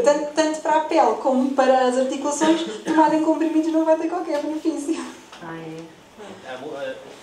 Sim, com certeza. Há muitos suplementos que existem no mercado que diz que ajudam para isto. Sim. No entanto, a grande maioria, precisamente porque são suplementos, é porque não tiveram evidência científica para poderem ser considerados como medicamentos farmacológicos. E muito menos, nós muitas vezes sabemos, temos a certeza de quanto é que lá está. É uma das coisas que nos suplementos é que nós não sabemos exatamente o que é que lá está e quanto é que lá está. Quando eles dizem que têm determinada quantidade daquela substância, admitimos que sim, mas a regulação é fraca. Há alguns estudos que demonstraram que muitas vezes até nem lá está nada. Não há outras coisas recipientes, eles não fazem tirar ok, às vezes não está lá nada. Eu sugeriria, se fosse uma questão de prevenção de artroses no futuro, seguir aquilo que a doutora Inês disse: exercício físico, cuidados com a alimentação, com o peso, e depois ir fazendo avaliações no médico de família, caso comece a ter dores ou ter algumas queixas, para eventualmente ser feito alguns exames, fazer alguma avaliação adicional, fisioterapia se necessário, ou orientação para reumatologia. Suplementos eu não recomendo sem indicação do médico e sem evidência acompanhada. Mas não foi o médico que mandou, mas realmente nas farmácias disseram que é americano, inclusive que não foi reconhecido, aquilo que não tem nas farmácias não se vende. Eu dou-lhe um outro exemplo que não tem a ver com a parte de reumatologia, que eu conheço dos produtos desse laboratório. Por exemplo, o arroz vermelho. Sim. Que é constituído por uma miríade enorme de moléculas lá dentro, portanto nós não sabemos dizer exatamente que moléculas lá estão. Em média poderá estar lá uma coisa chamada monocolina capa, numa dose para aí de 2 ou 3 miligramas dos estudos que existiram, na maior parte desses suplementos de arroz vermelho, que é quimicamente exatamente o mesmo que a lovastatina, que está em produto farmacológico, E é compartilhado. normalmente a 20 miligramas por dia, para aí 10 vezes menos o preço. Sim. Portanto, o que acontece é que muitas vezes as pessoas não têm conhecimento destas situações e os suplementos, sem suplementos, são coisas naturais, isso se leva, acham que é melhor. Natural não é melhor. Normalmente, regra geral, produtos farmacológicos são mais bem controlados, já foram testados para segurança, para eficácia, para essas coisas todas. E mesmo assim, alguns produtos farmacológicos podem não ter... É um bocadinho suspeito, porque o Dr. Almeida Nunes, que é dos Lusíadas, diz na televisão, para quem quer ouvir, que o ômega 3, por exemplo, e aquele que é o magnésio é o outro. É o ômega 3, 6, 9. Ômega 3, que se pode ir a uma casa de produtos naturais, que é ótimo. E depois o Goxa diz que está a tomar 200, 100, e o médico diz, agora o médico aconselha as pessoas a irem a casas de produtos naturais. Infelizmente há muita desinformação acerca desse eu ouvi o Dr. Almeida Nunes, que vai verdade. agora à Cristina, por exemplo, à SIC, e diz que qualquer casa natural pode comprar, e o QI, coenzima, uma casa natural também se pode tomar, porque ele também está a tomar o ômega 3, o doutor, que é portanto, faz parte de medicina, como é, familiar, e, portanto, ele tem consultório. Quer dizer, se tu está a ver, a pessoa fica muito baralhada, percebe? É verdade. São os próprios médicos que dizem vá a qualquer casa. Aí eu diria que o problema é dar um espaço... O coenzima que é 10, pronto, doutor, era isso que eu estava... Exatamente. Pronto. O problema com isso eu acho que tem a ver com o espaço... Pode-se tomar ou não? Poder? Em Pode princípio ser ao poderá. select, Agora, se tem benefício ou não, eu tenho muitas dúvidas. Depende do que for, para que tipo de utilização e exatamente que tipo de produto é que está a utilizar. O ômega 3 é para o cérebro, não é? Olhos, coração, então não é? Quer dizer, Pois, por exemplo, a nível cardiovascular, ainda há pouco tempo saiu um estudo de grandes dimensões, uma revisão, se não me engano, a demonstrar que não parece haver grande benefício da suplementação do ômega 3 nas pessoas com uma alimentação normal, a nível de prevenção de doença cardiovascular, que era uma das coisas que se... Sim, a Alexandra Vasconcelos, por exemplo, passa a vida a falar de vitaminas. Mas essa aqui é a questão, é assim, nós não podemos basear a medicina na iminência, ou seja, na autoridade que determinadas pessoas parecem ter, porque aparecem na televisão e são bem parecidas e tomam e dizem que tomam e que têm muitos... Por exemplo, também não podemos...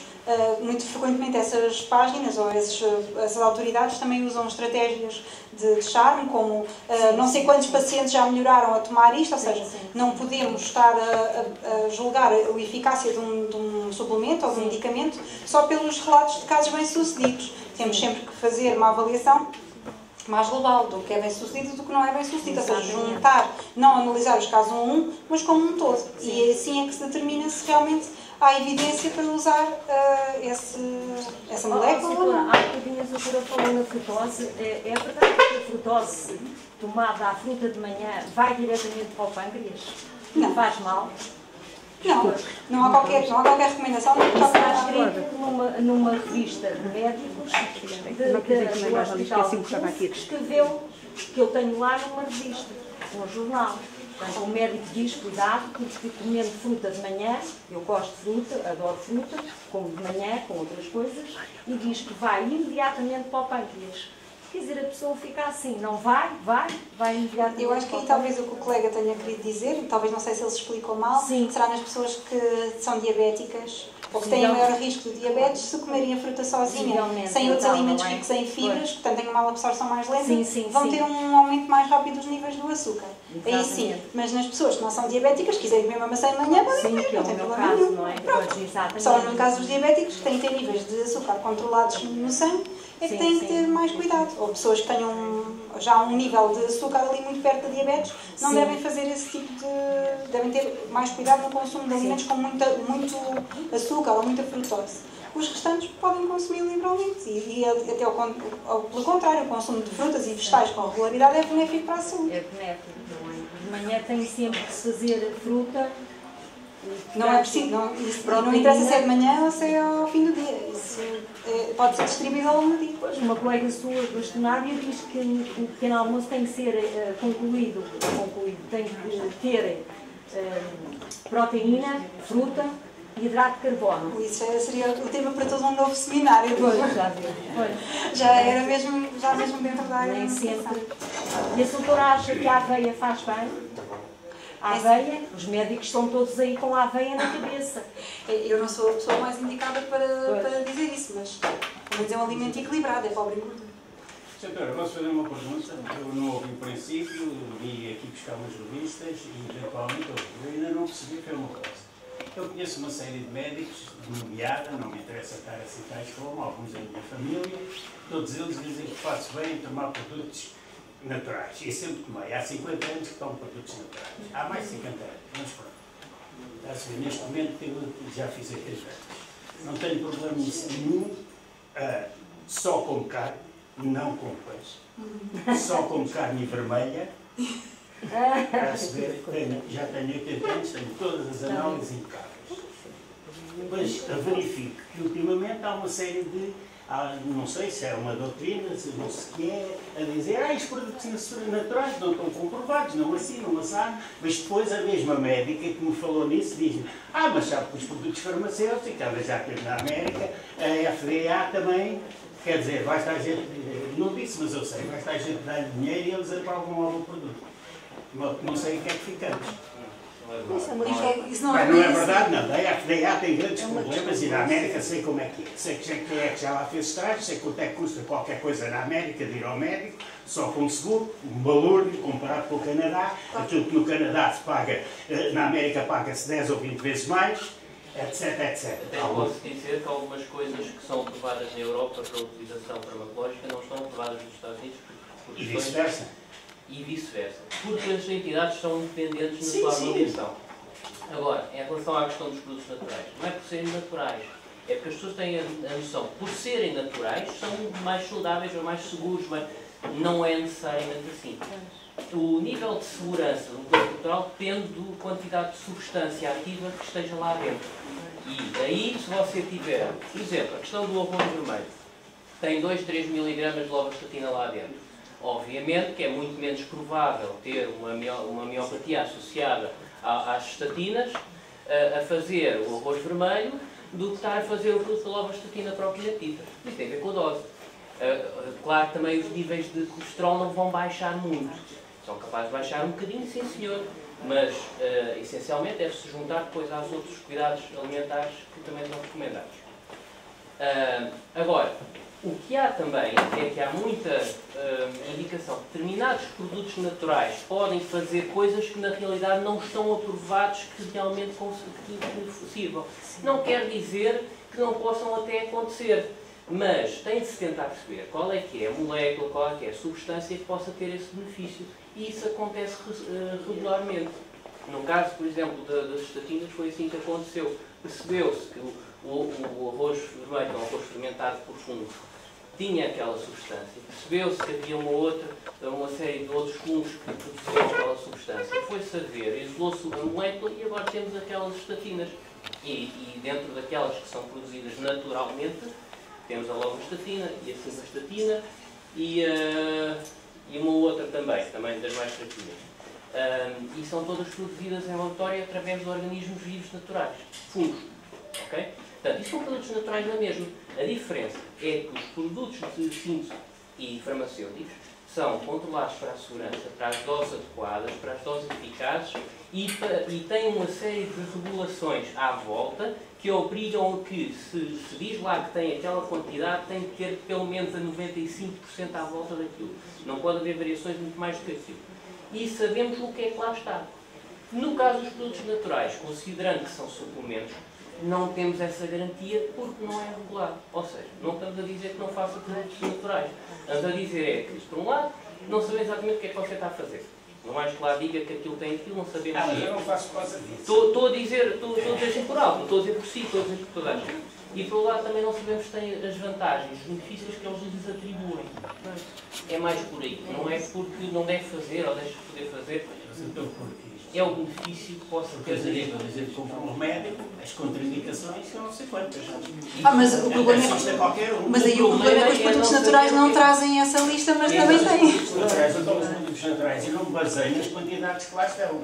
Porque há determinados sítios, e eu já sei isso há muito tempo, desde 1990 e tal, em que estão lá indicados o que é que se deve, as porcentagens que se devem tomar. E eu não tomo sempre os mesmos produtos, só tomo produtos aos 5 dias da semana, descanso ao sábado e ao domingo, e eles são alternados, porque há montes de produtos para a mesma coisa.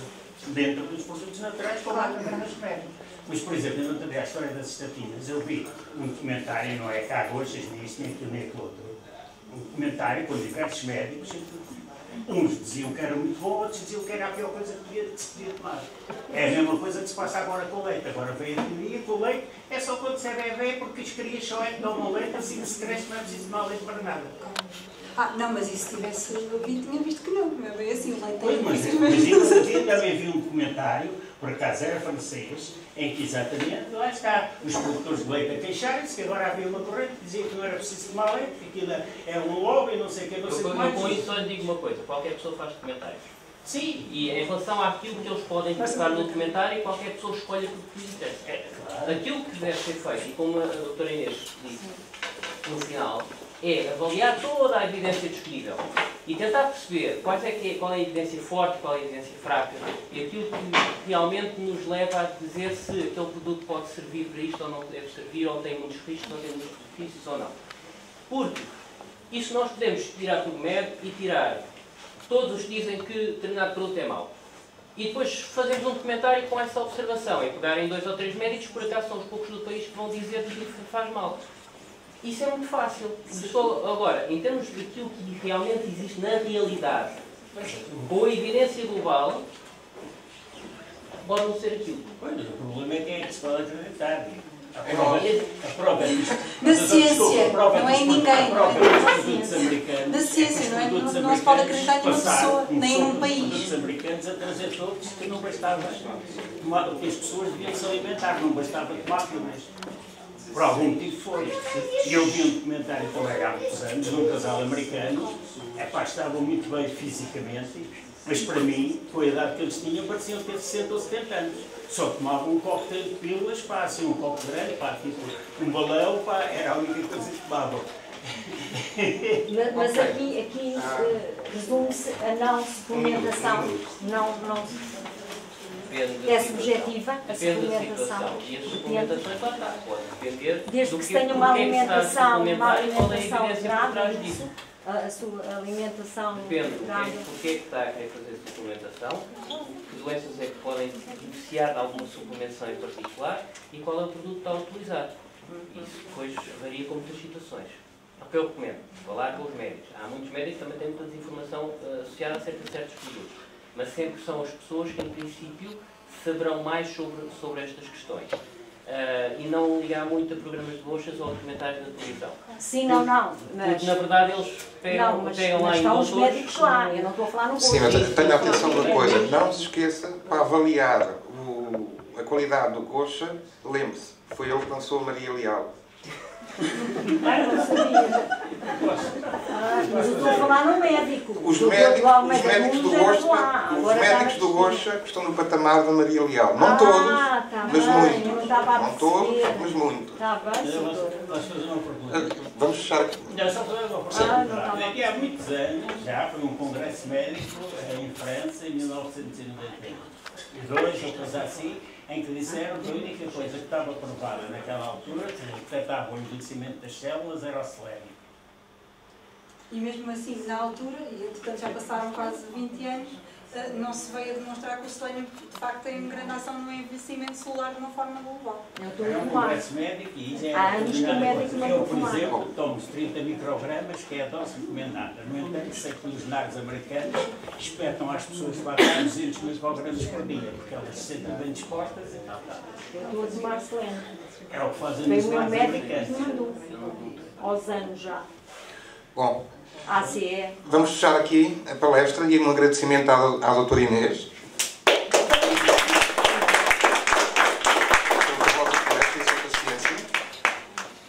E vamos fazer um intervalo de 10 minutos. Já a seguir temos a palestra da professora Maria João Paiva com o mito de pseudociência na dermatologia. Ok? Obrigado. Obrigada.